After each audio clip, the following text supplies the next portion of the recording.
Good morning छात्रों।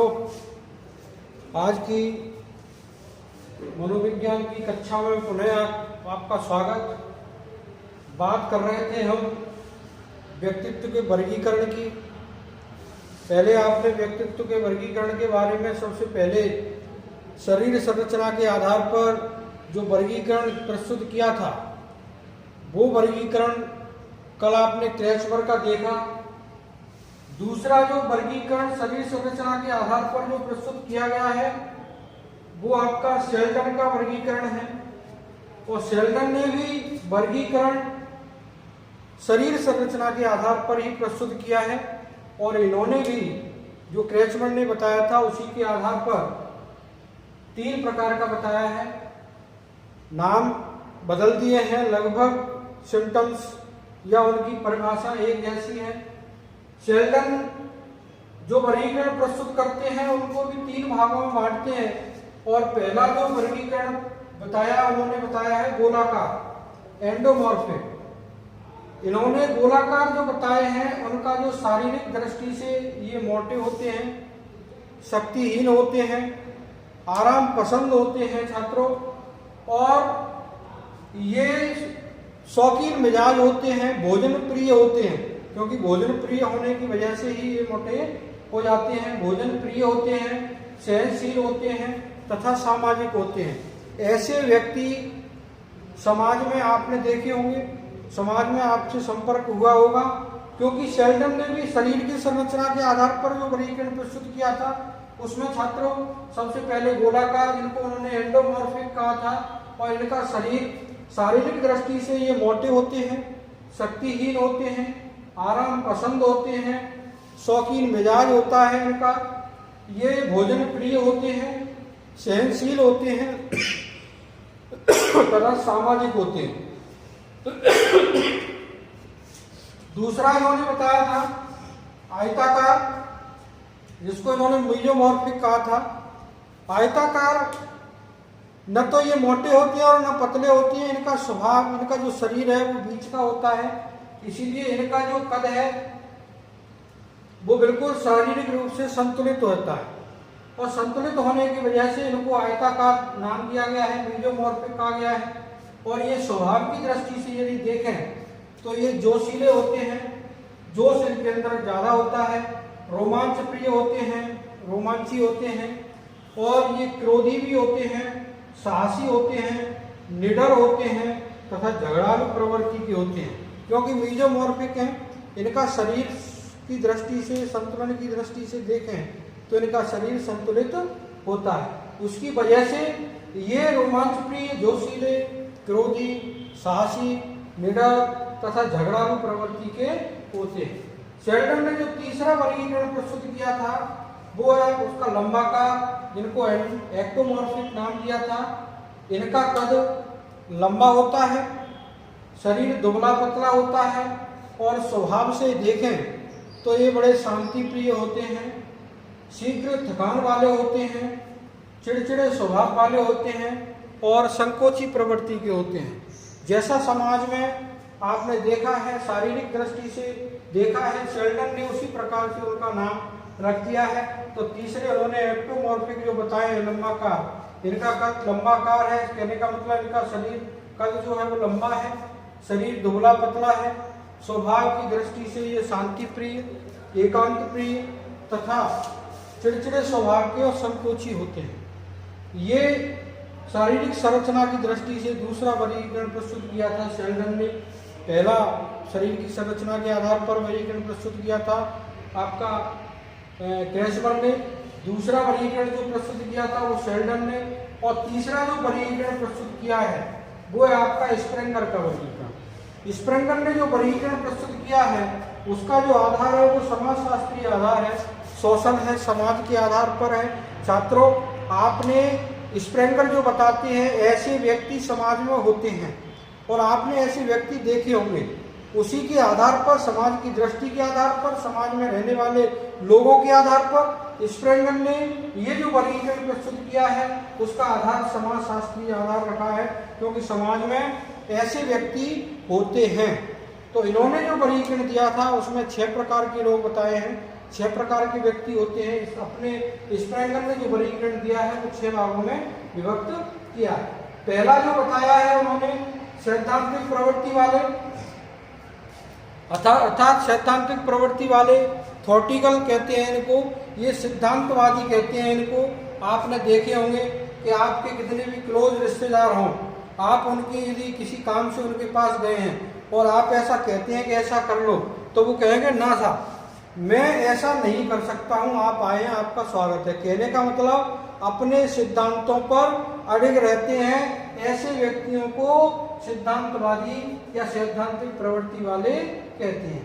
ये व्यवहार की अपेक्षा सिद्धांतों पर ज्यादा बल देते हैं। आपका व्यवहार है, ठीक है, आप अपने स्थिति में हैं, आप रिश्तेदार हैं, कोई दिक्कत नहीं है, सब बात है, लेकिन सिद्धांतों से कभी समझौता नहीं करते हैं। और ये सिद्धांतवादी होते हैं, ये सत्य के पुजारी होते हैं। जब भी बात आएगी सत्य बोलेंगे और सत्य ही कहेंगे, इसीलिए इन्होंने सिद्धांतवादी प्रवृत्ति के कहा है। और ये जो कौन से होते हैं सिद्धांत प्रवृत्ति वाले, ये कवि होते हैं, लेखक होते हैं, दार्शनिक होते हैं तथा वैज्ञानिक होते हैं। ऐसे व्यक्ति समाज में ज़्यादातर कवि, लेखक, दार्शनिक और वैज्ञानिक, ये जो प्रवृत्ति है वो लगभग सिद्धांत प्रवृत्ति वाले, सैद्धांतिक प्रवृत्ति वाले लोगों की होती है, जैसा कि स्प्रेंगर बताते हैं। स्प्रेंगर ने जो पहला वर्गीकरण दिया था वो सिद्धांतवादी सैद्धांतिक प्रवृत्ति वाले बताया था।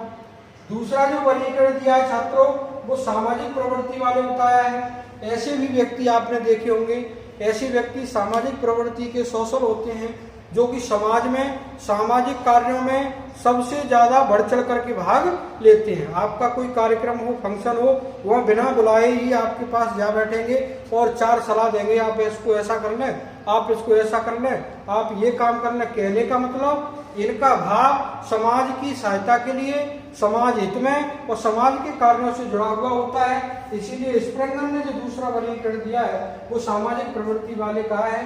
ये समाज सेवा की भावना इनके अंदर होती है, मतलब समाज के प्रति जागरूक रहते हैं। समाज में कहीं भी कोई दिक्कत आती है सबसे पहले ये आगे खड़े मिलते हैं, इसीलिए स्प्रेंगर इनको सामाजिक प्रवृत्ति वाले कहते हैं और समाज में ये बढ़ चढ़ करके हिस्सा लेते हैं। तीसरा जो बताया है उन्होंने छात्रों, ये राजनीतिक प्रवृत्ति वाले बताया है। ये आपने देखे होंगे, राजनीति में बढ़ चढ़ करके भाग लेते हैं। आप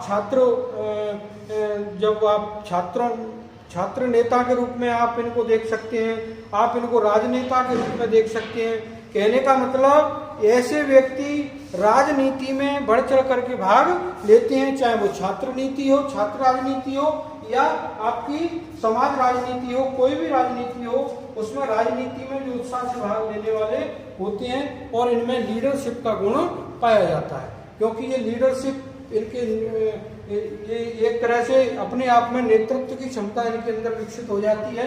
और ये हमेशा जो भी राजनेता बनता है, जो भी नेता बनने की जो कोशिश करता है, उसके अंदर भाव पहले से ही दिखाई दे जाते हैं। ऐसे व्यक्तियों को उन्होंने राजनीतिक प्रवृत्ति वाले कहा है और इनमें सभी नेता शामिल हो जाते हैं। ठीक है, चौथे जो प्रवृत्ति के उन्होंने बताया वो कहते हैं सौंदर्यात्मक प्रवृत्ति वाले। ये भी आपने देखे होंगे, सौंदर्यात्मक प्रवृत्ति वाले ये सौंदर्य के पुजारी होते हैं।